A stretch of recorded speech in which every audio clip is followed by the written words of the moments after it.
Good afternoon, everyone, and welcome to our afternoon session. For our afternoon session, we will be having our first panel, and they will be talking about what does agile leadership mean to you at the board level. Allow me to introduce the moderator. Our moderator, Yayu Javier, is the chairperson of the UN Global Compact Philippines, a member of the Board of Trustees of the PCAAE, and president and COO of Avanza Incorporated. She has acquired more than 20 years' experience in loyalty and customer relationship marketing and has been established as an expert in loyalty. She has worked as an advertising executive for over 14 years in various agencies in the Philippines and Brunei. She's the president of the Philippine Marketing Association in 2014, the International Affairs Director of PMA in 2015, the COMELEC chairperson of the Bank Marketing Association of the Philippines, and an MBA graduate at the Ateneo de Manila University, and a Bachelor of Fine Arts in Advertising at the College of the Holy Spirit. And now for our panelists. Our first panelist, Ms. Maria Alegria Bing Siba Limjoco, is the Vice Chairman of the Philippine Retailers Association and Philippine Franchise Association, the Vice Chairman of the Phoenix Group of Companies, and a Director of the Philippine Educational Publishers Association. Bing Limjoco is considered one of the most prominent names in the Philippine retail and franchising sector. Through her broad experience and network, the PRA has not only widened its membership nationwide, but also established an effective representation all over the country. Her dynamic leadership helped PRA become a world-class organization in empowering its members to attain global competitiveness. She served as the 3-term president of the Philippine Retailers Association, 2-term president of the Philippine Franchise Association, major proponents in bringing the Asia Retail Conference and Exhibition in Manila in 1993, and the Asia Pacific Retailers Conference and Exhibition in 2015, the biggest and longest running retail convention and exhibition. She's the first board member to receive the Ang Susi Association Board Member of the Year in 2016. She's the second woman to hold the position of president of the Philippine Chamber of Commerce and Industry, or PCCI. She's the first Filipino and first Asian to earn the Certified Franchise Executive.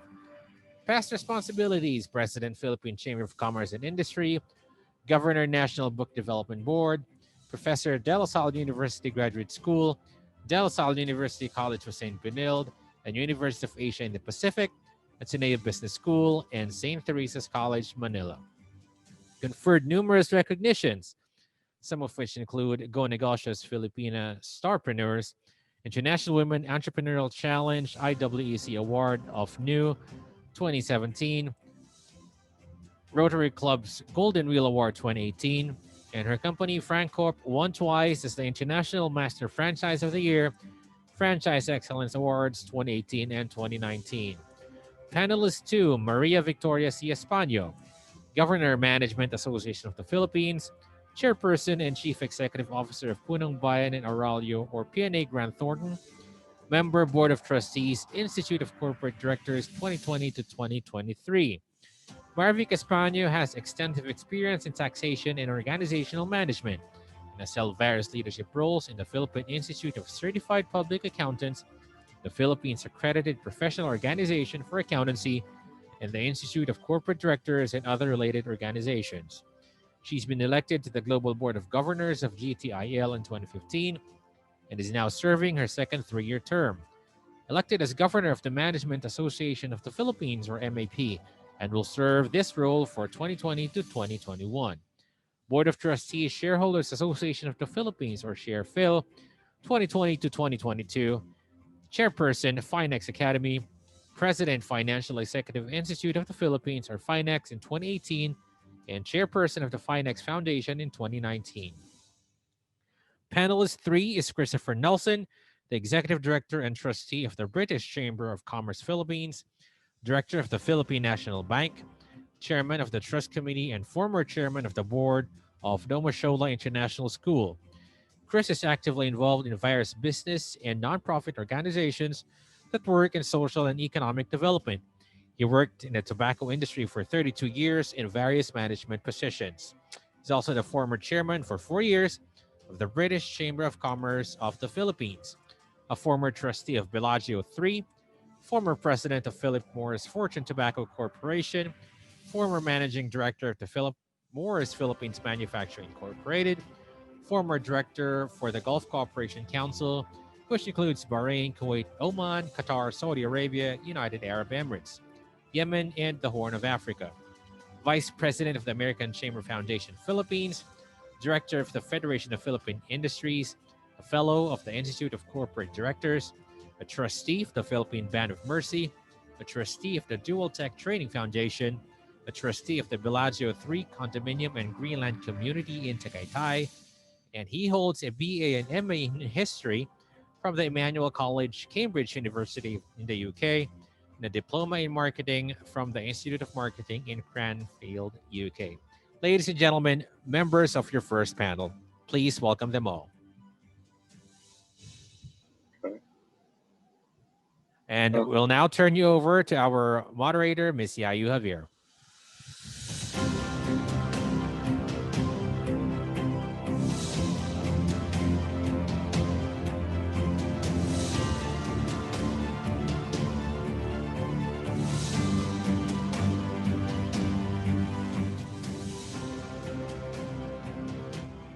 Hi, good afternoon, everyone. So we really had a great session this morning.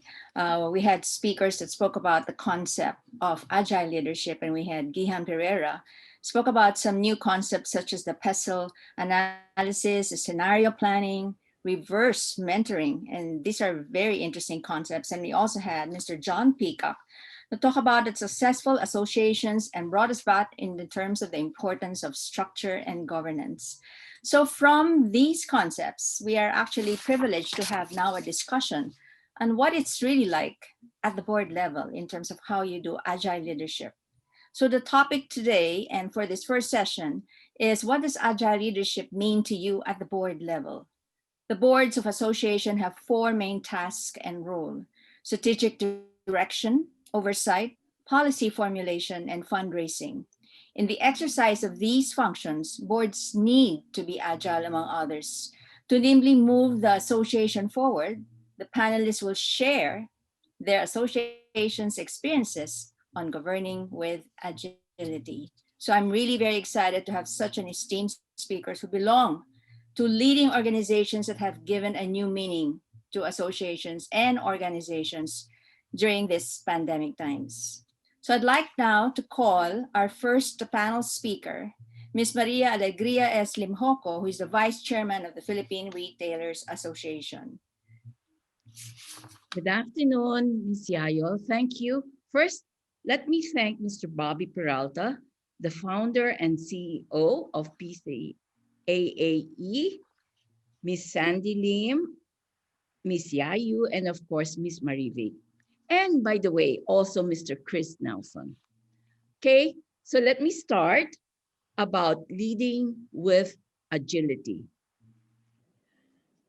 We were all caught unaware, off guard at the speed of and length of time of the lockdown. Nobody prepared for it. As our own members' businesses suffered, truth be told, not even the association can help their business at the point of environment, and looked at ways for the association can reach out to our members and show them our presence. Definitely, we thought it was only gonna be like for 2 months and all. And as it went along now, many of them, let me tell you, really, they were able to switch to digitalization, because we have been preaching to them about omni-channel, that they should not only have brick and mortar, but also must go online.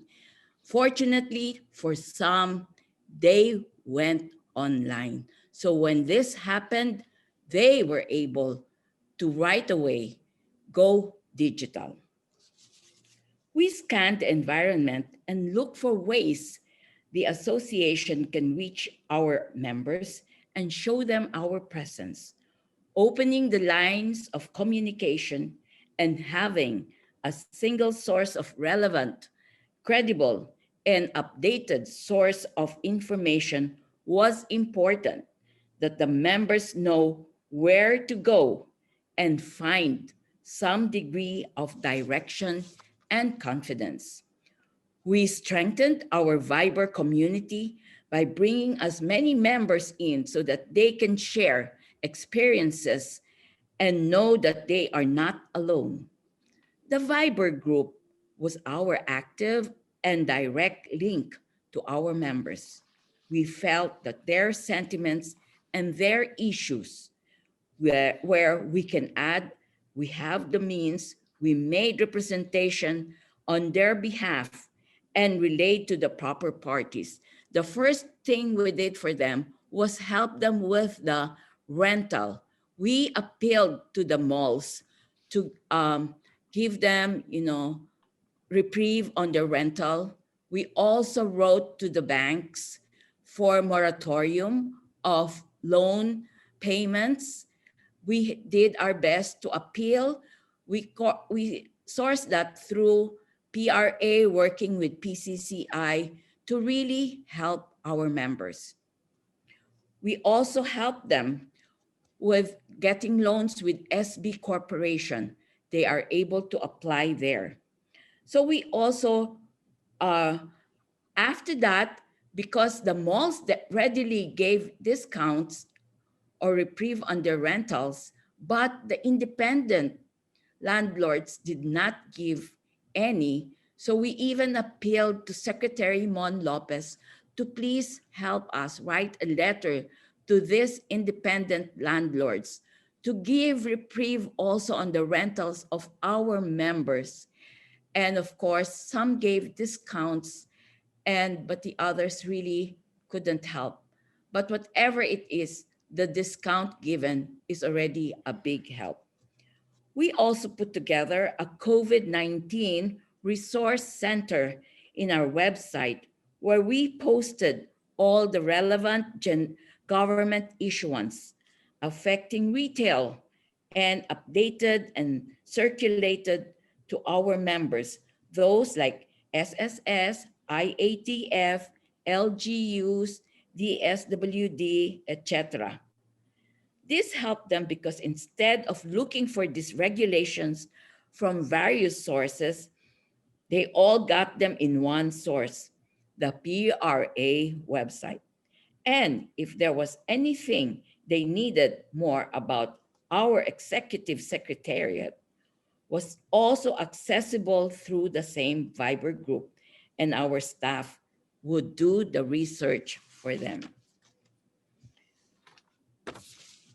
Since we have supplier members who also pivoted to supplying COVID protection materials like PPEs, masks, acrylic coverings, thermal scanners, etc., we also put together in our website the COVID Suppliers Resource Center, where members can connect with fellow members on suppliers they need for their stores. They created another channel for B2B transactions. And because we know the micro, small, and medium retailers will need funds to continue operations, we also put together the Resource Center, catering to government loan and funding programs for businesses. Again, in our website, and this became the center of their efforts. Let me also tell you that many of our members really pivoted. You will see the items that they were selling, like Pen Shop would be selling PPE, SM also would be selling PPE, and the necessary, all the necessities they need during the COVID. So, yes, did I hear anything? No, it's good, Ping. You can continue. Okay. So that would end my first part now. And now I would go to the second part about agility in the retail industry, which is key in being able to react to the challenges during this pandemic. Agility, be it in retail or any business, especially in these times of the pandemic, is very important. While we are all grappling with uncertainties, retailers need to decide on how to handle the closures of stores and low foot traffic. Thankfully for retail, digital transformation was the answer. Since customers cannot go to the stores, the retailers brought the stores to the shoppers through online platform or e-commerce. All retailers, big or small, either hastened to adopt e-commerce or strengthened their e-commerce business. And they did so in a matter of weeks. In the script. When that happened, the PRA was quick to respond. We also pivoted to digital by bringing our educational seminars online. We came up with topics that will help our members in this digital transformation as well as growing their e-commerce business. Now, let me go to what policy and directions do you think are needed to happen to prepare for the retail industry next year? Here are some directions and strategies that I think can help prepare the retail industry next year, either to adapt to or even to disrupt the evolving business landscape. First is leveraging on exponential technologies. We are now in the fourth industrial revolution. To accelerate that change, innovation, business transformation, such as artificial intelligence, virtual or augmented reality, 3D printing, self-service technologies, robotics, among others. Then we also have leveraging on the communities, collaboration with new and existing partners, advocates, and supporting organizations locally and internationally committed in helping rebuild the retail industry. We have also leveraging on assets by renting some properties or spaces out, by outsourcing some business processes, gearing towards lean business operation and management, and leveraging on social platforms to strengthen connections and engagement with customers, encouraging and increasing consumer purchasing power. Let us not forget that PRA is the retail voice of business, and we must exercise this more. The fourth is, has PRA always been known to successful and generating funds for its events? With the moves to online, how has PRA become agile in raising funds despite the challenges and limitations of online events? Since retailers have to leverage on their online presence, our service providers had to go to the same platforms to reach their target market. We had to provide mileages that matter most to them, like brand positioning, database, etc. I think our partners also understand the limitations we all have nowadays, and most of the time, they are more than willing to work with us in these limitations. Plus, we also leverage on the positive partnerships we'd had with the sponsors in the past, and the partnership carried us through moving forward. Many of our suppliers were micro. Because of PRA, they are now medium or large. So this is the time for payback, and they know this. Thank you. Thank you so much, Bing. We can see that you have been very proactive and you jumped into the situation right away. So we would like to know a little bit more through some questions, but first, maybe we can ask our next speaker. So sit back and relax, Bing, while we call on Ms. Marivic Españo, who is the Governor and Management Association of the Philippines. Can we Thank now you. call on Marivic, please, to take the floor? Thank you, Yayu. Can you hear me? Yes. Okay, thank you. So can I see my slides now? Is it already uploaded? Okay, there you go. So thank you again, Yayu, and good afternoon, everyone. First, I would like to thank the board of PCAAE and the organizers of the summit for inviting me to this event. It is a privilege to share with you today how our MAP board is leading through these challenging times with agility. Allow me to briefly mention some key information about the Management Association of the Philippines. Next slide, please. So MAP is can you go back to the first slide? MAP is the country's leading organization of business leaders, and its vision is to promote management excellence for nation building. Next slide, please. Our trust falls in three basic major areas. First is member benefits, advocacy is second, and third would be the programs for management excellence. As of November 2020, we have 1,100 members, achieving a growth rate of 1.4% despite the lockdown that we experienced this year. Next slide. We have a very lean board composed only of 9 governors. I would say this is lean because in some organizations that I've been involved in, there are at least probably 13 to 15 or 16 board members. Our governors are elected for a term of 2 years.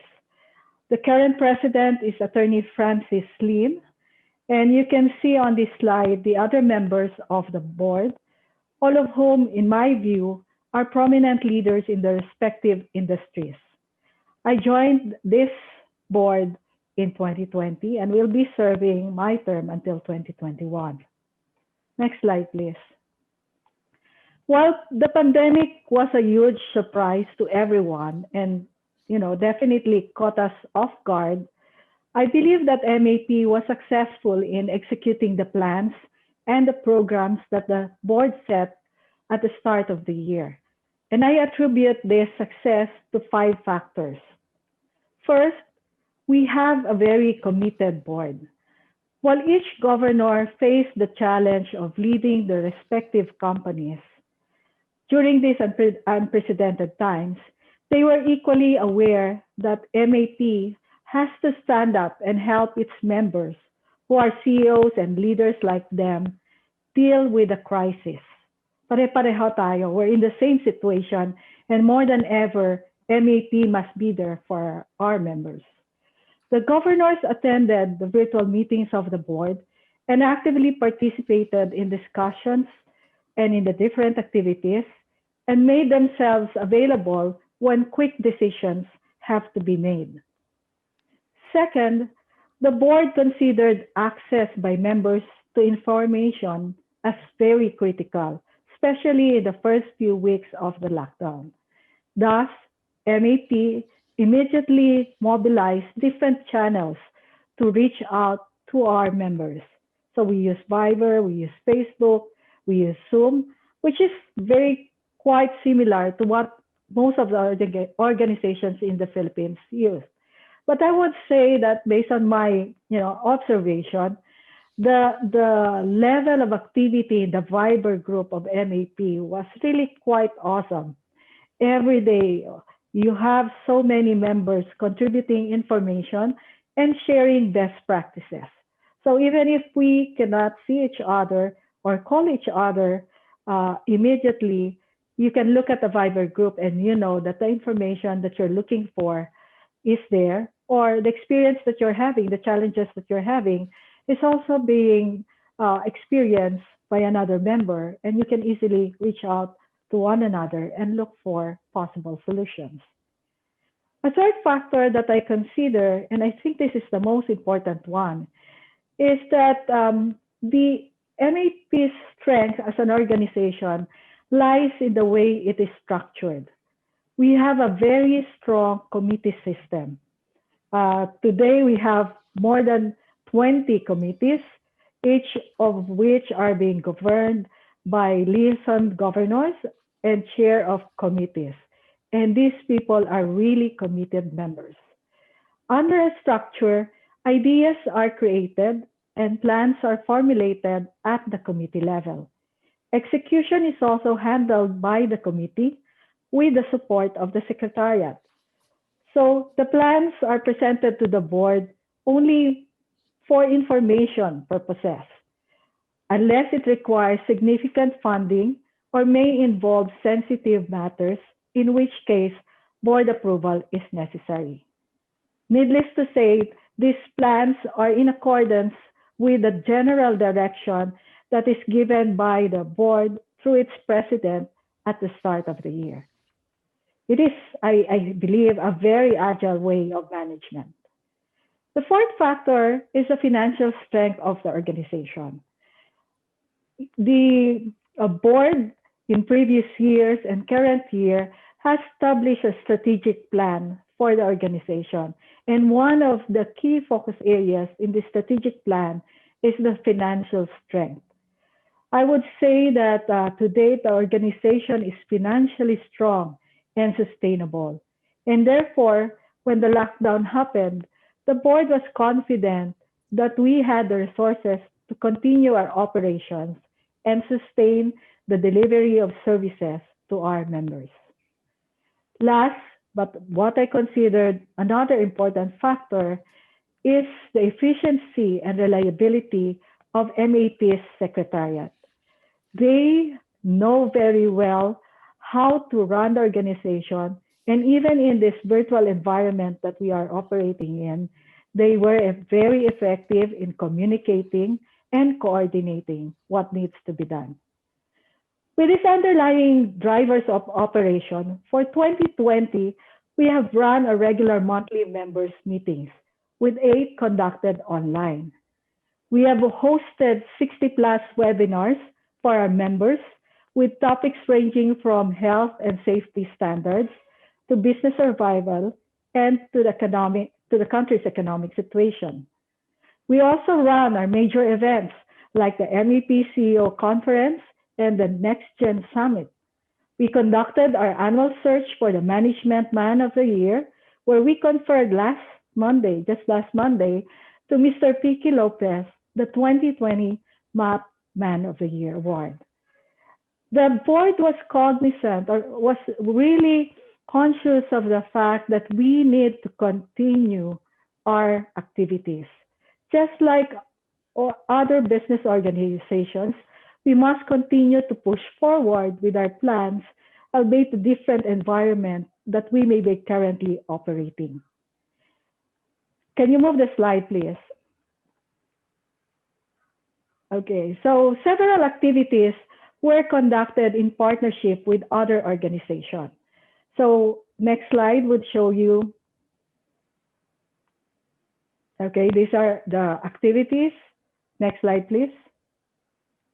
And this is the MAP conference and MAP Man of the Year. Okay, these activities were conducted in partnership with other organizations. Again, an important message that MAP wants to share to business organizations and companies is that we must find a solution to managing the crisis. And one of these solutions is creating collaborative activities and programs with organizations, with other entities. So it doesn't have to be just MAP alone.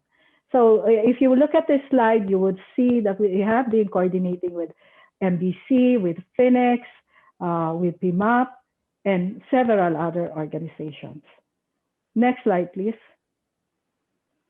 MAP in connection with its advocacy goal, has also collaborated with other organizations that share the same interests as ours.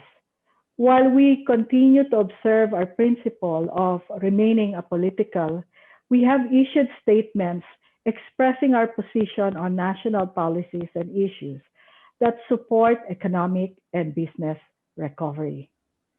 Next slide, please. We partnered with the DTI and the local governments to promote and enhance ease of doing business in the Philippines and improve the competitiveness of the country through efficient and competitive LGUs. We also partnered with PCAAE in an effort to help the government in supply chain management, an area that needs vast improvement to help ensure the timely supply of goods and services at the lowest possible cost to our business and our people. Finally, we have also shown that MAP cares. We made so far total donation of about 5 million pesos, principally to help our less fortunate brothers and sisters in the wake of COVID-19 and disasters. These funds came from the MAP coffers and also voluntary donations from our members. To close my presentation, I'd like to say that the experience that we are now having shows the importance of building and maintaining an agile organization.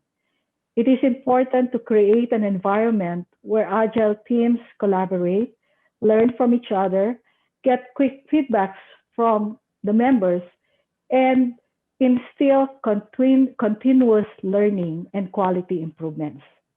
The 2020 events have magnified a shift in the experience, priorities, and diversity necessary for a board to effectively govern and provide oversight. With that, I would like to close my presentation, and I look forward to our panel discussions later.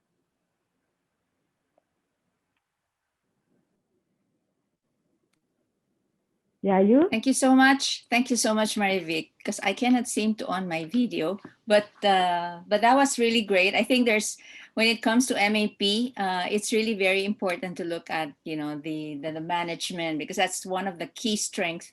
That's one of the key strengths of MAP, a very strong board membership. So with that, I think we can, okay, there am I. I got lost for a while. So that was very good.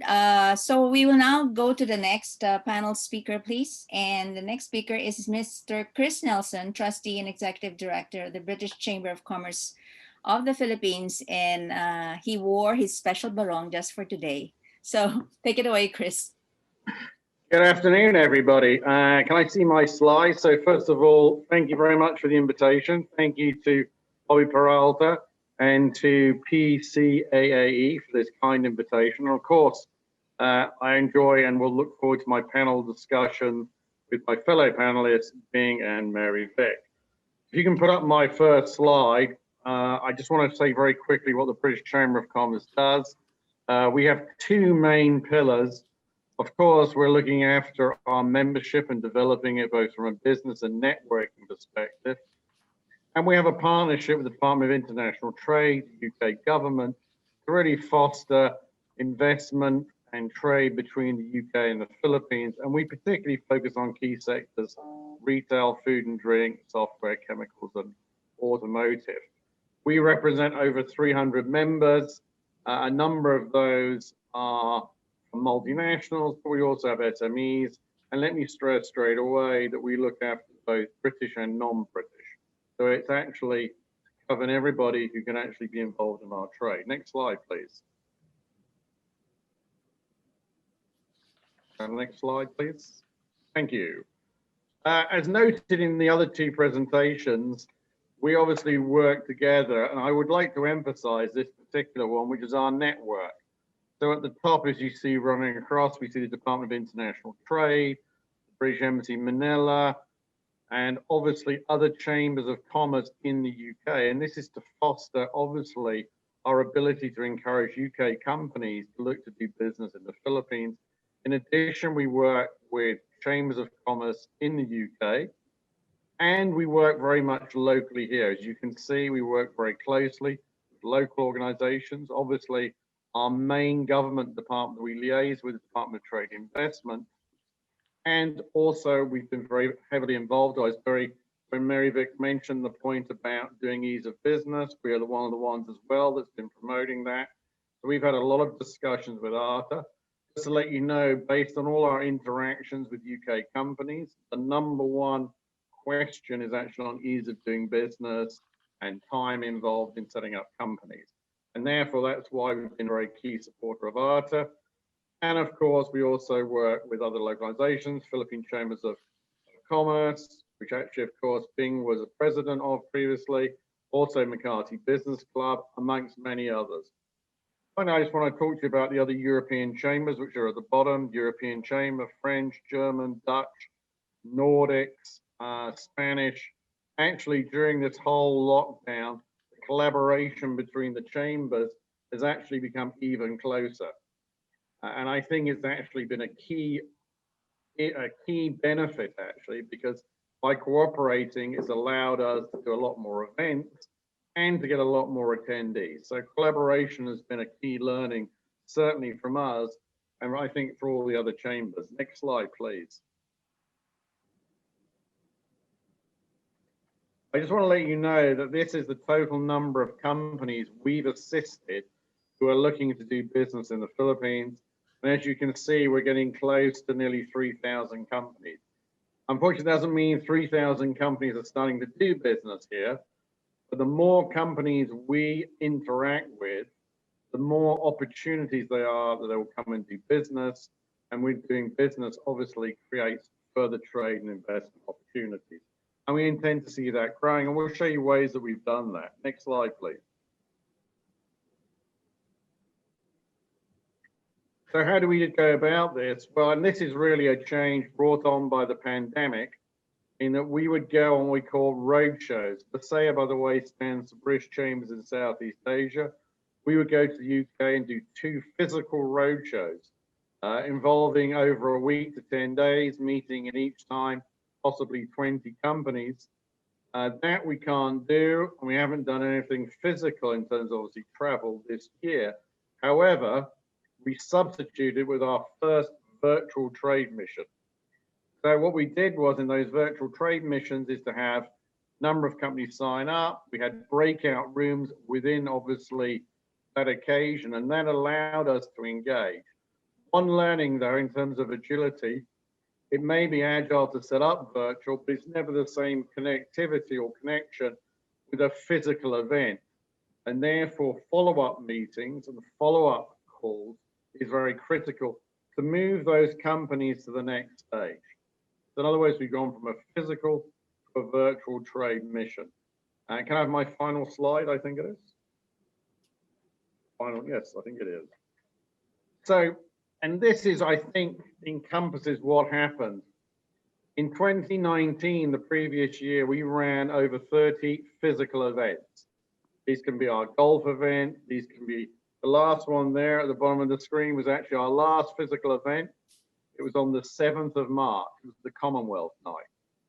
We've now substituted that with 100 webinars and over 4,500 attendees. We've done this in conjunction with the other chambers, and we've worked together with the Philippine government. We've done webinars with the Department of Investment. We've done webinars with the Department of Tourism, and across all gamut. 2 quick points. You can reach a lot more people. Having people stay involved and interacted is more of a challenge.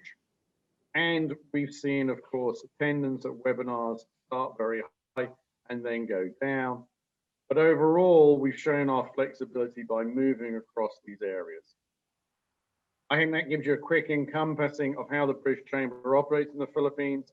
I look forward to discussing the points raised by myself and, of course, being a Mary Vic. And I'll now kindly hand it over to the moderator. Thank you very much. And I've worn my special bronc. Yes, very nice, Chris. So thank you so much for that. You certainly, I mean, the British Chamber certainly did their job, and we can see by the numbers that you presented. So I'd like to call all the panel speakers, please, so we can have our a panel discussion. And I'm also looking at the Q&A. If there are any questions, please just post it on the Q&A and we will take up that questions. But for the meantime, maybe we can start talking about a few questions that I have. And you know, when the lockdown happened in March this year, we were all in a state of shock. So we didn't know exactly what to do. But then, because you have the board, what was exactly that entered into your minds? When was the first reaction? What was the first action that you did when that happened? Like maybe I can ask Bing first, because retail was one of the most the hardest hit during the lockdown. Yes. Of course, as I mentioned earlier, many were already an omni-channel. So they have started, but not really the way it had to be, going online. So they would be ready with some of the items that they can buy online. But with that happening, everybody had to expedite going digital immediately, maybe March 14, 15, and all that.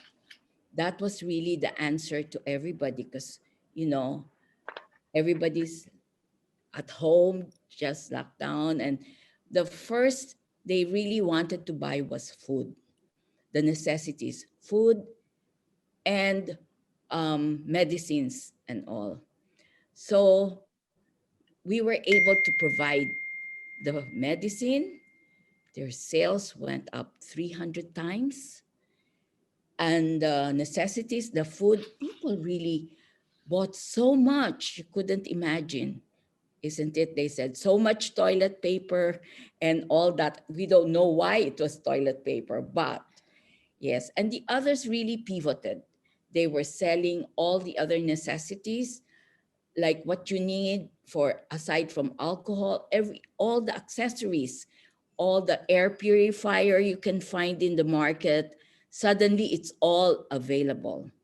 Okay, aside from um the thermostat and all that, they really had all those to give to the needs of the consumers, because that was really what they needed.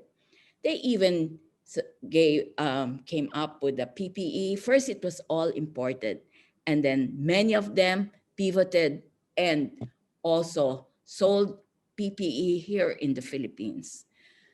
It was a big, there was a crisis, but there were also opportunities that if you knew what to do at the right time, their sales definitely went up. But for some, we really couldn't, because they were not even necessities. They could not open. There were just so many members that really were still affected. And fortunately now it's starting to pick up. But even if you say it's November, there's Black Friday and all that, still the others, because of no confidence. But I would just want to tell you, today or this week, they have given the Philippine retailers, Philippine franchise and all that, opportunity to order the vaccines, which will be available Q2, maybe April, May. And so that's something.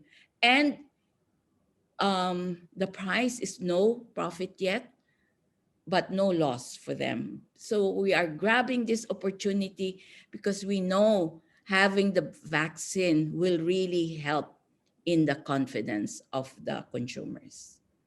Yes. That's right. That's definitely very helpful. Everyone's looking forward to it.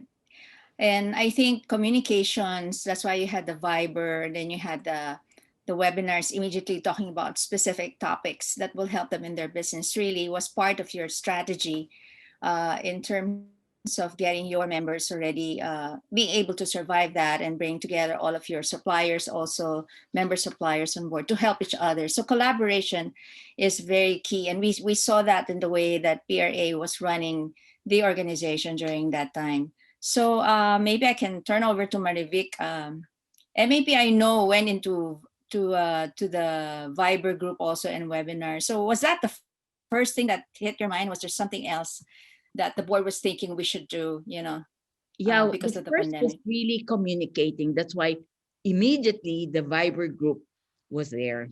And of course, we immediately helped our members because they were all crying. They said, how's this? What about our rental? What about our loans? What about all this? We have payables. And can anybody help us? So that was the first thing we did. They got the rental. And then the loans, we got them the moratorium for how many months? So instead of just 6 months, we want to extend it because nobody thought that it's going to be now, up to now, right? So Yeah. we thought the 6 months would cover it. But now we have to tell the banks, and we have written to Mr. Consing that they should consider extending the moratorium on the bank loans because it really hit our members. Yeah. So in terms of agility, you've done a 360 degrees. You've covered all the areas that your members actually needed. That's very good. So maybe I can move on first, Bing, Yeah, sure. Okay. to Marivic. Yes. Yeah. We'll get back to you later. Just sit tight. Yes. Yes, Marivic. Well, even before this incident hit us, MAP already have established this Viber group community, and the way they handled it is that each committee had a particular Viber group. I would say that the members are really active. Now, sometimes the information there is, I guess, not related to the community, to the specific topic, but they continue to share. So there was a realization, likewise, that it's not just business. No, there's that thing that we have to express our concerns. We have to express hope, positivity, but so what we did was to create another Viber group where informal or business unrelated business communications can be sent. So it served as a major channel for communicating with members as well as the board. Secondly, we became more active in Facebook. Before most of the events, like our membership meetings or special committee events, they're done face to face. But now, when we did the Zoom, we also recognize that some of the things that we are discussing are not just concerns of our members, but of non-MAP members as well. So what they did was to start using the Facebook to be able to post the events online to non-members even. So social media was really used to reach out to a bigger audience even outside of MAP. That's great. I love what you said about the importance of hope. And I think that's part of being agile too. I mean, it's not all about business, you said, but putting hope into the minds of our members, because we were all again, I said we were all in a state of shock, and we wanted to get some comfort, the feeling of comfort and coming from the association. And I think that's a great strategy to actually take a look at. What about you, Chris, under the Chamber of Commerce? Well, I'm not sure if you have the Viber and all that, but what was the first thing that entered your mind? Was the first reaction? What was the first move as an agile board did you actually do? I think the first thing we have to say, of course, is that is to connect with our members. I mean, I think, like everybody said, being an also Mary Vic, I think, frankly, all of us have probably over communicated. I use that in a positive sense, right? And really try to also, and I think it was also very touched upon, we've started doing daily news updates, which is really a culmination of different things that come across, and using that as an opportunity for our members The other thing is actually to ask members for feedback. What is their situation? Because of course, our members were differently situated. I mean, for example, I'm listening and it's good to hear, but obviously retailers were very significantly impacted. We had some companies that work in pharmaceuticals or in obviously food industry were less affected. Then you have some small members who couldn't operate, or you had issues. And we also tried to facilitate that. We had members operating in the export zone, but they were having struggles. So we acted as a channel of communication, also sending those back to Department of Trade Investment. The other thing which I just mentioned actually, and in case it's special to us, I'm sure you've all heard of Brexit, which is still going on, by the way. No holding that despite all the various crises. At the same time, we're trying to communicate to UK companies, despite their concerns about the lockdown in the UK, despite concerns on Brexit, the Philippines is a very viable opportunity. Yes, short-term challenges, long-term great opportunities. So we had to balance that. So I'd say, and I like to sort of take the 2 points from my fellow panelists and say, communications members, being readily available, and being prominent and active. So yes, this is a crisis, but it doesn't mean we stop and don't do anything. And we tried to show that we could be there for our members, both locally and those in the UK. Thank you. So thank you for bringing that point. So communications is really key and very important. So we understand what the needs are and see how we can actually address them. And that's really part of making the board make decisions immediately. So we have a question from the audience from Ana Marie Herrera. She said, to pivot, did you provide what your staff or people needed for their work from home setup, like allowances, additional for their Meralco and PLDT billings, laptops, equipment, and whatever other needs you have, probably including Netflix, no? I suppose this question is from the perspective of us being CEOs or heads of our own organizations, right? So I think one of the important things that we had to deal with at the start of this pandemic was really the health and safety of our people. And all, MAP members who are mostly CEOs and presidents had that first concern. How do we ensure that our people are protected, assuming during these times? No? How do we check who needs help and what kind of help can we do for them? So again, the communication bit is important. In our case, what we decided immediately when the lockdown was announced, I think we only had 2 days before preparation before the president said it's going to start on March 16, I think is the magic date. So immediately we sent out the needed computers because most of our people are using laptops. So we advise them to bring them home, and we ensure that those who do not have laptops can either be given spare laptops, or if it's needed, then even desktops can be brought home. So that was the first intention, because we have to continue to deliver the services that our clients need from us. But having said that, we established the call tree system to ensure that on a daily basis, updates on the health condition situation of each of our people will be communicated in defined protocols, and that's being reported ultimately to me as the CEO.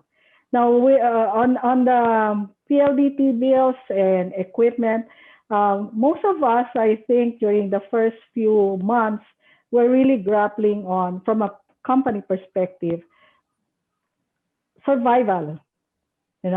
How do we know? Because everybody seems to have stopped at that time. You do not have clients, you do not have, or maybe some services had to be stopped. So we had to communicate to our people that we will try to do as much as we can for them, but definitely we will put their interest in our minds.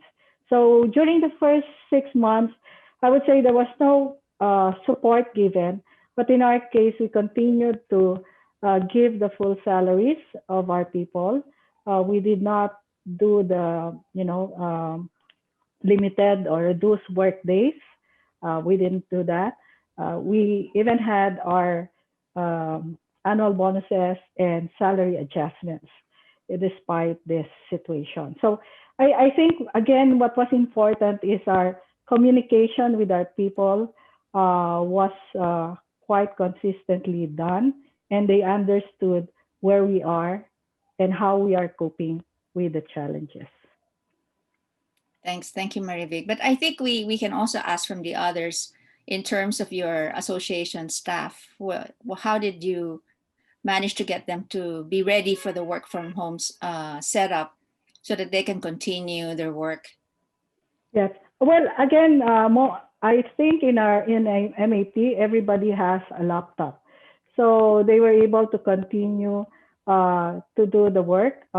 There are right now what's happening is that there are some people who are coming to office if needed, but the safety protocols are being observed. Yes. Thank you. Thank you. Bing, I know that PRA also has a very big staff. So how did you manage that? Yeah, the first 2 months, we were paying everybody. But then there were some that could not work from home because just like MAP, they had to work from home. Definitely whatever they needed from the office, they could bring home. But we have like messengers that could not work from home, and there was definitely no. So what happened was for them to get like the 13th month ahead and all. But of course, now we're still giving them the 13th month that we advanced initially. So we're giving them the 13th month and maybe also some of the bonuses, even not yet collected, we will give that to them. They get That's like great. months. Yes, we will give that to Yes. them. Okay. What about for the British Chamber, Chris? What is it? What was the situation where you did you have to get your people? Or were they ready? You know, the thing about the lockdown, your business continuity process suddenly changed. So everybody has the BCP. Then all of a Yeah, sudden, because of the sure. lockdown, okay, yeah. Well, first of all, we Please. actually have a very small number of people. We're only 6. So to actually adjust when you're very small is much easier, right? So people work from home. But I think the key is not just for our 6 people, it's also we had to, at the end of the day, we're supporting members, what they're doing for people. And I think also it's a question of making sure the business can still function. So obviously we have connectivity. I think we will have certain challenges, but we managed to get over that. And of course, who's been there's always winners in a crisis. So of course we've now all got Zoom accounts, right? Which I'm sure everyone didn't have before, right? And now we've all got Zoom. Also, we got into various platforms, Microsoft Teams, Webinex. I'm sure my fellow panelists have done many different ones as well. So I think it's all about being connected, staying relevant to your members, and that's what we did. And our staff were able to operate from home. And then, of course, depending on how the restrictions went, we've also opened the chamber up so people know they can come here and connect with us once, obviously, the restrictions are eased up. The other thing I'd say is that we also look at our members. A number of our members are the key banks. And obviously they gave us feedback on what they did. So I think the other thing I'd just say is it's not just what we did for our staff, which is, as I said, we're a relatively small group. It's also getting feedback from our members, what they did and how they supported it. And again, we use that in terms of how we communicate to various others. And at the end of the day, we're all trying to learn to get through this in the best possible way. Thank you. Thank you so much. So, Bing, I just wanted to ask, do you think that the Filipino entrepreneur has learned to be agile now? I mean, based Very on your much, feedback, very very much much. so. And I would really say the Filipino entrepreneur is really an entrepreneur knowing what is needed at the time they would pivot. And And I'm, I, yes, I'm very sure many of them did well, although when they talk to government, they always say, we did not have sales, you have to help us and all, but they are so creative. The that's Filipino right. entrepreneurs, yes. I think Imagine we're one. during the lockdown, they were opening stores, maybe in June, July, something like that, because they are always looking for, in every crisis, there is an opportunity. There is a silver lining there. So, as entrepreneurs, we have to be creative to see this all. And I think the Filipinos are one of the most resilient people in the world because Yes. we all have the bad things happening to us on knock on wood. but, Yeah, no, but this because we're able, 2020, no, this 2020 was really bad. yeah, They really got hurt not only with the pandemic, with Raleigh in the Bicol region and Kamsur again with Ulysses and Ulysses here in Metro Manila. Wow, we really had to help many of our members. They were hit. Maybe they became creative, but no matter what, the typhoon was the strongest. They were practically in the roof already. yeah. I can feel your emotion beings and I empathize with you definitely. We were all touched by that. So I'd just like to talk a little bit more about digital. So a lot of us have moved into the digital space. We've done webinars, we've used different types of platforms for messaging and all. But how do you maintain the interest? Because like me, I see so many webinars. Like every day, I have probably two or three. I don't know which one to watch. So and then plus that, you still have your Zoom meetings, right? So how do you keep the interest of your members so that they will continue to engage with you during these webinars? Because that's your way of communicating with them and helping them. So what did you do? How do you maintain that interest? First, Anyone can answer. tell them that this is the time for them to upskill what they have. This is the opportunity, and we are giving them all the various webinars that they need.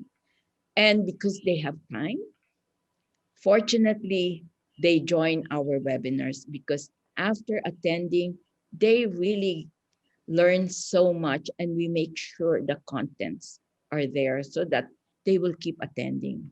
And because of this, they keep attending our webinars. That's great. So relevance is key. What about you, Marivic? Well, in our case, I think it is important, and that's what the board is doing. It's important for us to understand what our members are experiencing right now and what are their key concerns, right? Because they would attend the webinar if they find it relevant, if they find that it is something that they are concerned in. So as CEOs, the range of topics can be really quite wide, no? From labor issues, what Dole is saying right now about the flexible work arrangement. That's something that most CEOs would like to understand. What about health? What's happening? Do we test? Do we do? I recall the earlier times when everybody was saying, let's do rapid tests. And what we did, I think Charlie helped us invite somebody, to PASIA, uh, a doctor who was saying the rapid tests are not conclusive. Even if you test somebody now, it's possible that tomorrow he might have it. So that's something that our employers are, sorry, our members who are employers are really interested. Even if they want to do the right thing, what is the right thing, really? Okay. So health, you have issues on health, you have issues on logistics, You have issues on finance, credit.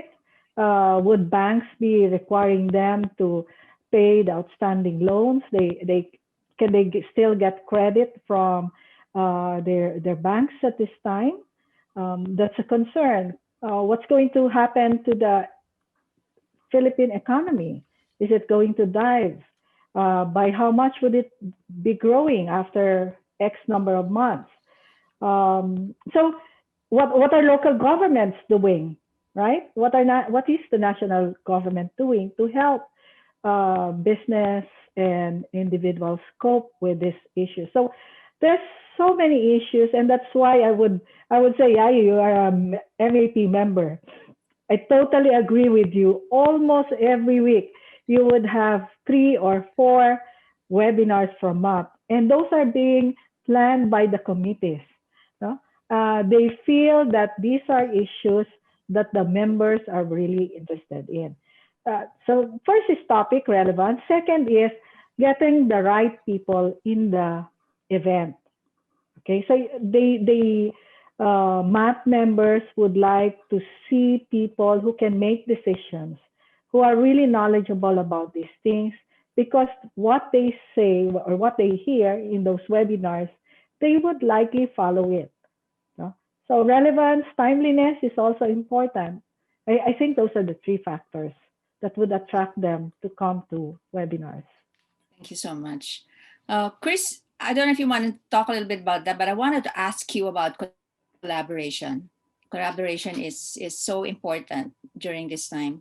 So maybe you could share with us which part of or what types of collaborations do you think are most effective during these times? Yeah, so first of all, I think the collaboration we've had with the other European chambers, that's why I find it also quite amusing, because we're in the midst, as I said, of Brexit, and yet we're working even closer with our European partners, chambers, than we've ever done before. And, it's it's the old sum game. 1 + 1 is actually more than 2.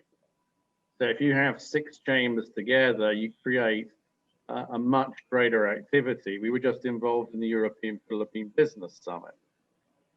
And that was organized by the European Chamber, and it invited all the other chambers, British chambers, Dutch, French, German, Nordics, etc., to be involved. And that has worked very well. In fact, we're much closer now than we were previously when we did physical events. But let me also come to, I think, a very critical point, and that is issues that are very important to our members and that we can kind of engage with government on. And let me talk about one which is probably not which is particular to international, and that is travel restrictions. For those of you not familiar, people who have existing visas cannot travel back to the Philippines, and vice versa. And we have engaged all governments on this. There have been some changes, and we're constantly requesting and are granting travel exemptions. And why do I say this? Because this is a very key topic for all chambers. And in a sense, you bond together on those issues, right? And you focus on it. And I think that's also delivering. And if I can come to one other point, because I think Bing put it well, she said that your entrepreneurs have been resilient. Of course, when they engage with government, they talk about their needs as well, right? If you want my humble opinion, we need stimulus for the economy. We as chambers, and I'm sure the same, we need to give even further support to the economy. And why do I raise this? I raise this because when we do events, you have to focus on issues such as the travel restrictions, which affect a lot of our members for European chambers, and also it impacts the economy. We're all in this together. We want the Philippine economy to do well because we will thrive with our members. So we have a mutual interest. And collaboration, I think, has become closer because A, it's good to get a focus point from all the chambers when we engage with government. And B, once you do that, you really reinforce to all your members, whether it's the British Chamber, European and others, the relevance of being a member. Because let's not forget, we have to keep on reinforcing that, right? And keeping them involved. So yes, I can't thank enough my European chambers. in spite of the fact that we wish to break out of European Union, as I said, we are actually closer cooperation than we've ever had before. Thank you. That's great. So being online actually doesn't necessarily mean that, you know, there's less connection. Maybe the more connected you are, because there's a lot of opportunities to be able to connect online. So can I also ask, let's say, Bing, for instance, which type of collaboration do you think would have worked well and can work well for PRA? Oh, our collaboration actually was with different speakers from even overseas that we could invite. That's the first one because we really like to upskill them. Of course, collaboration with government because of the moratorium and the SB Corporation. Collaboration with, because we really felt with the mall owners, because we really felt the rentals is very important. They are closed, and if there's still rental, it will be really a pain for them. So these were the ones that we tried to meet and collaborate with to help our members. Because of course, you know, they're closed, they have to pay the salaries and all that, and here comes the rental, right? Then also, That's right. also for loan moratoriums, because isn't it, you're in business, there are loans there and all. And then if they have to pay them and no sales at all, those are where we really help them with. Okay. Well, more so, I think for the retail business, there's really a lot of collaboration that needs to be done because there's so many entities that are involved in that. So, Marivic, do you want to add to that in Well, terms of yes. Well, there are different ways to collaborate with the activities that MAP is doing. So whether that be on the webinars for our members' benefit or through advocacies. Maybe what I'd like to add is that one of the key areas of focus areas of MAP is advocating for policies or laws that would promote business in the Philippines, that would promote and support business, ease of doing business. So when we talk about collaboration, we also collaborate with foreign chambers and other organizations in pushing for key proposed legislations to be approved. So one of these, for instance, would be the Bayanihan bill that we had, the amendments to our tax laws, particularly the CREATE bill, which would reduce the income taxes for corporations. I think that is very much needed, especially at this time, to help boost Philippine business competitiveness relative to our neighbors in the region.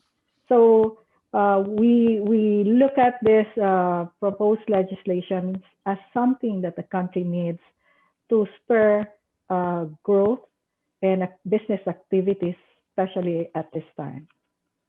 Okay. You mentioned a while ago, thank you, Marivic, for answering that. You mentioned a while ago, Marivic, about the structure of MAP where you started to have committees. So you were able to distribute decision-making through these committees to fast track. And I think that's very important, having an agile environment. That's very important to act quickly and sort of distribute the decision making. So that's very well done. That's actually a system that MAP has already. So unlike, I would say, because I've been a member of Phoenix and some organization where activities are really driven by the board and the management, meaning the secretariat. In MAP, you could feel that things are moving, things are being planned and executed at the committee level. So what is the key role of the board would be providing the strategic directions and the theme and ensuring that all the activities are aligned towards the achievement of that goal, which I think is the key role that a board should play, whether that be in a business organization, professional organization, or a business entity, for that matter.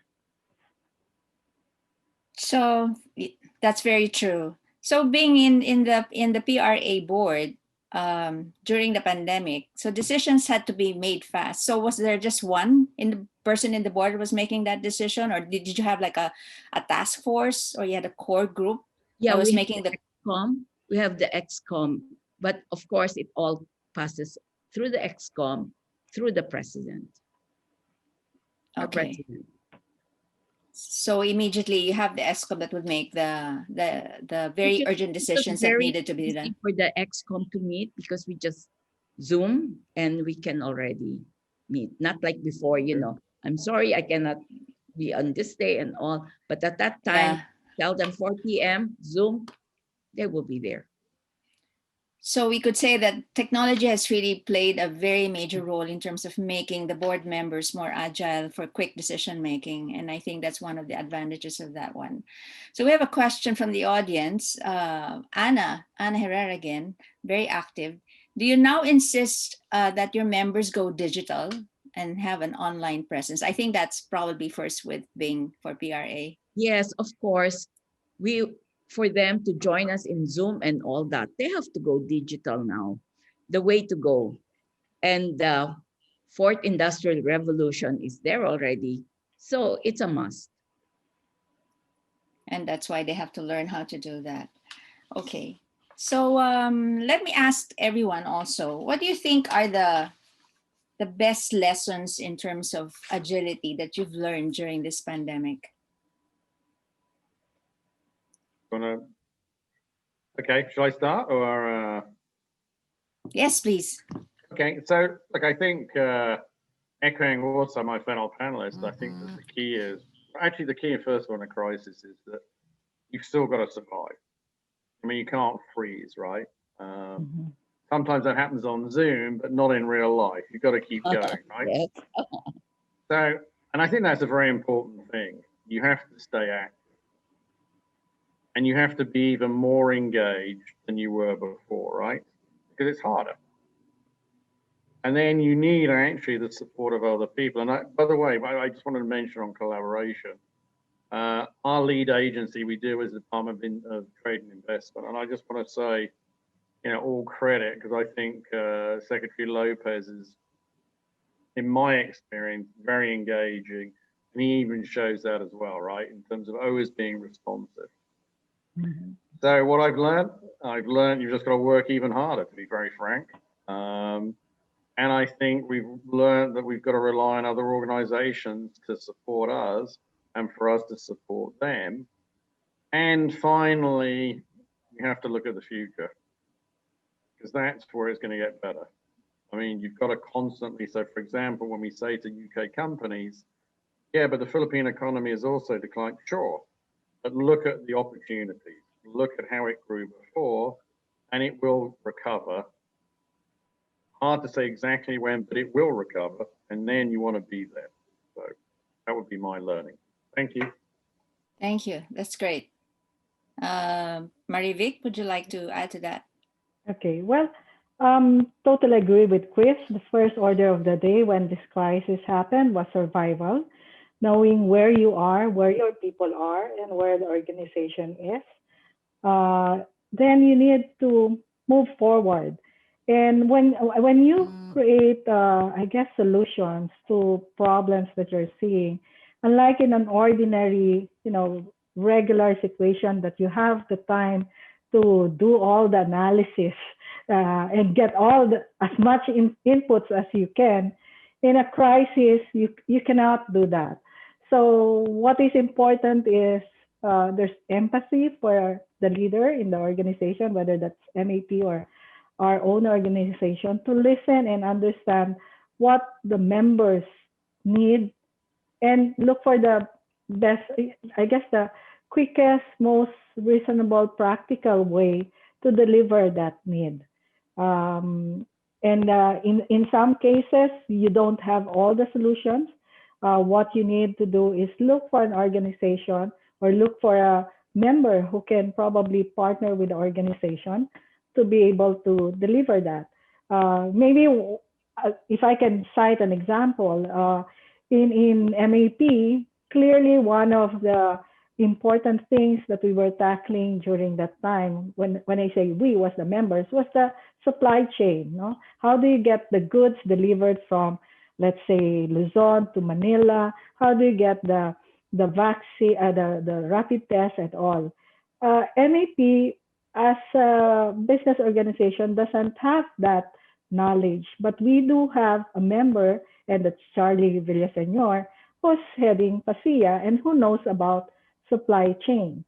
So when we talk about agility, that involves identifying people or organization that may be able to help you find the solution, okay, to deliver the needs of your members. So in that example that I was citing, tapping PASIA through Charlie was an intentional decision made by the MAP board, because we know that through that collaboration, you would be able to help our members. That's right. So it's really finding the proper solutions based on the needs of your members. Bing? Yes.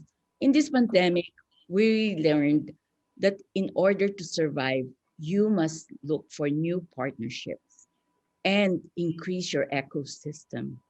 Because for us to thrive, the ecosystem would be the people that will help us grow. So with this pandemic, this is what we realized. And we are really, going there looking for new partnership for our members and our associations, and increasing the different ecosystems that can help us. What will make more or less they are in digitalization? How can they improve what they have? It's the ecosystem that are various ecosystems there. That's very good. Actually, nowadays, you see also a lot of marketplaces that's happening, sort of like a way for small businesses to be able to capture or take advantage of the marketplace itself in terms of getting customers. So I think that's one of the new trends that's happening right now. Yeah, and I understand even local governments are helping, create those marketplaces, or helping the entrepreneurs create their banners, or so they can put their products online. So again, that's a collaboration. I think that's part of the ecosystem that Bing is saying. The help can be sourced from anywhere, from government, private sector, or even members in the organization. Okay. There's a question here about mental health, also from Anna. Would you like to talk a little bit on how you tackle mental health in your organization? Is that something that you talk about or you discuss in your board on whether this is an issue you wanted to tackle, or did you even tackle it? Have you tackled it? Does anybody want to share any experience on looking at that particular issue in terms of mental health? Okay. Well, in the MAP board, that is one of the things that is being discussed. Again, our own governors are expressing that many employees are facing this challenge, and how we can again help our members in this area. So one of the things that we've done was to hold a webinar on mental health issues, on how companies are dealing with it. So it's sharing of best practices. And then the second would be getting a professional, doctor who deals with this issue to express how companies can, best address this challenge when it comes to their employees. So it's creating awareness.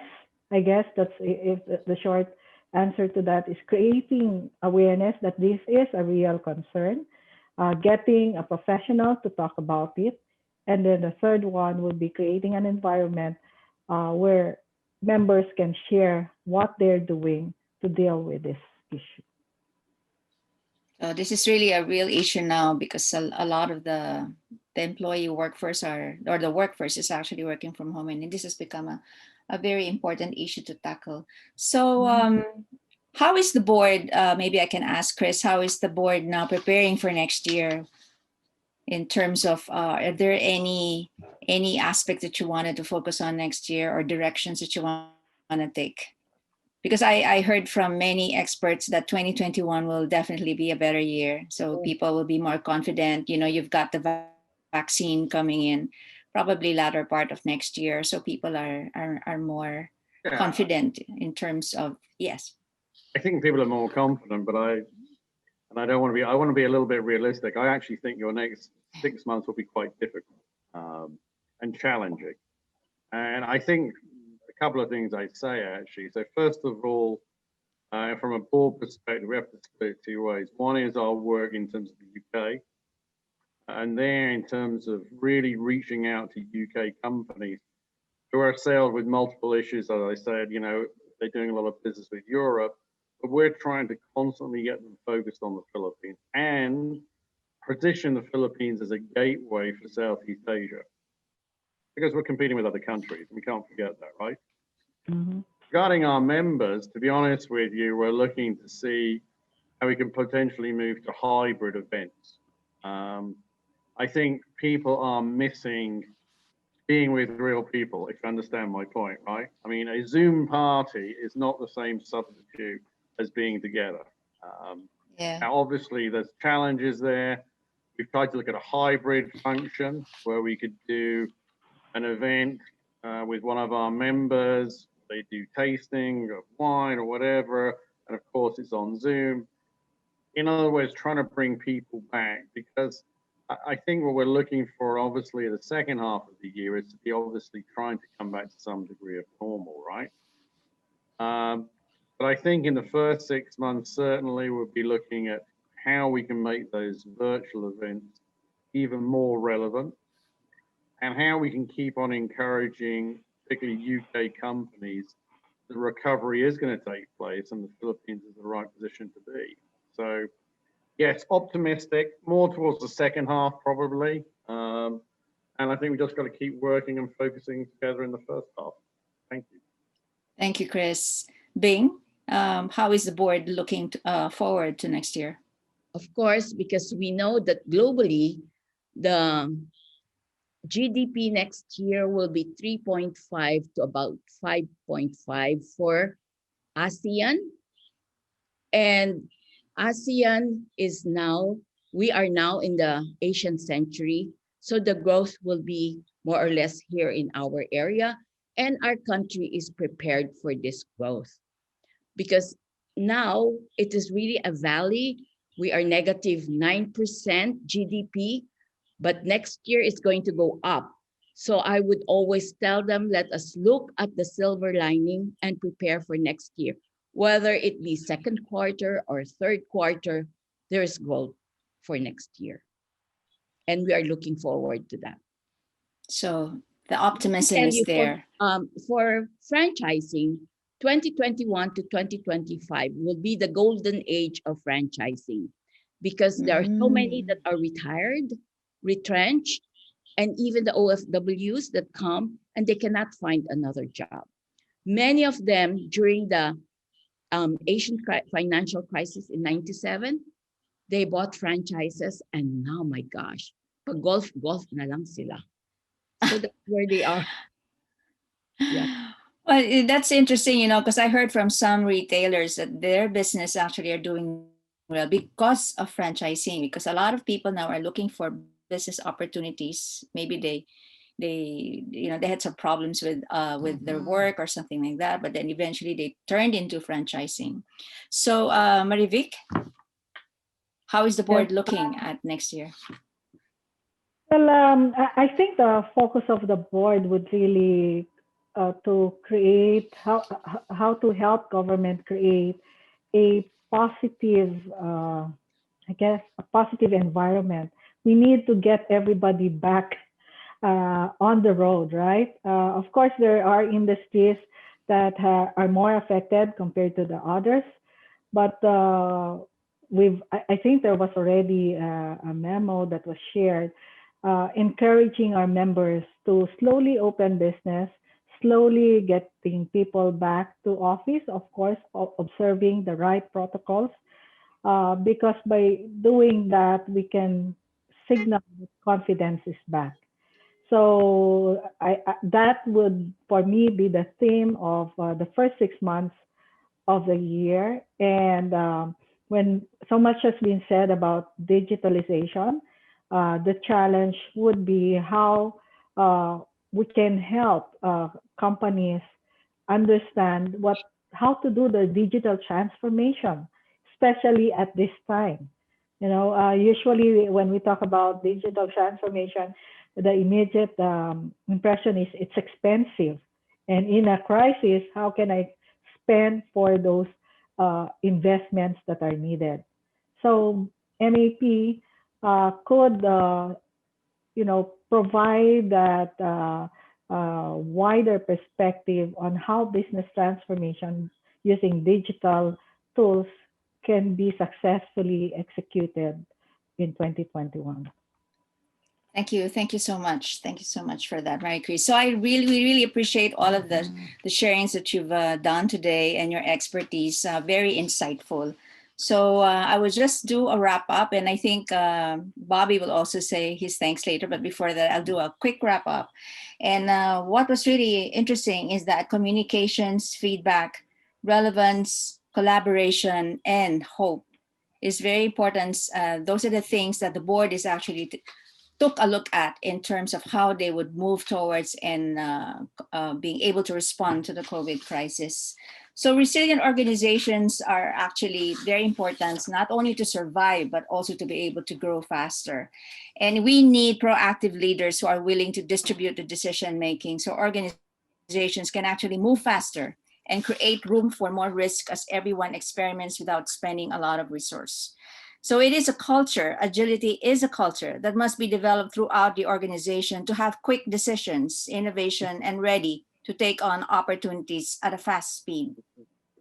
Agility is the key to building resilient organizations so we can all recover and address all of the issues during this pandemic. We'd like to thank again everyone for sharing, and I hope you have found some answers here for all the associations that are now listening. So thank you very much, and I'd like to turn you over now to Bobby. Thank you very much, Yayu, for excellent putting together all these ideas and experiences from our panel. And thank you, Bing. Thank you, Marivic. Thank you, Chris, for sharing your time, for sharing your experience, for sharing knowledge and insights at the board level. And this has been the advocacy of PCAAE, is really to build a community where associations and other member-serving organizations can share their experiences, tell their stories, celebrate, and also help each other create opportunities. So with that, on behalf of the Board of Trustees and the Secretariat of PCAAE, thank you so much for gracing our event and for sharing your talent. And I still owe you a certificate of appreciation and a nice hand sketch photo of your. Wow. Yes, that is being made now by one of the daughters of our staff. So that will come to you shortly. So anyway, thank you so much, and have a good day, everyone. Thank you. Thank you. Thank you very much. Thank you. So indeed, that was a very insightful discourse on governing with agility. So once again, thank you very much to our moderator, Ms. Yayu Javier, and our panelists, Ms. Maria Alegria Limjoco, Ms. Maria Victoria Españo, and Mr. Chris Nelson, of course, as well as Mr. Bobby Peralta.